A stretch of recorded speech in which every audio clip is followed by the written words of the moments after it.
একজন ওল্ড প্লেয়ারের মুখ থেকে এই কথাটা তখনই বেরোয় যখন সে তার স্কিলকে হারিয়ে ফেলে। যেই পুরানো প্লেয়ারের গেম প্লেটা দেখে আজ তোমরা হাসছো, এমন একটা সময় ছিল যাকে কাস্টম খেলার জন্য সর্বপ্রথম হায়ার করে নিয়ে যাওয়া হতো। যেই পুরনো প্লেয়ারটার গেম প্লে দেখে আজ তোমরা হাসছো, একটাবার খোঁজ নিয়ে দেখো সেই প্লেয়ারটার গেম প্লে দেখেই একটা সময় অনেক মানুষ গেম খেলা শিখেছে। যেই ওল্ড প্লেয়ারটার খেলা দেখে আজ তোমরা তোমাদের গ্রুপে নিতেও লজ্জা পাচ্ছ, খোঁজ নিয়ে দেখো সেই ওল্ড প্লেয়ারটা কোনো একটা সময় কোনো একটা গিল্ডের লিডার বা অফিসার ছিল। যেই ওল্ড প্লেয়ারটা আজ তোমাদের রিভাইভ দিতে যেতে ভয় পাচ্ছে, মনে রেখো একটা সময় ছিল যখন এই প্লেয়ারটাই পুরো মাঠ একা ফাঁকা করে বুয়া নিয়ে আসতো।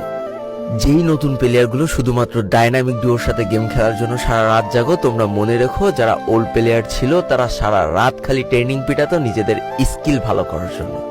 আমি জানি আজকের দিনের যারা অন ট্যাপ মারা প্লেয়ার তারা কখনোই ফিল করতে পারবা না যে বসে জুম করে উঠে হেডশট মারার মজাটা আসলে কি ছিল।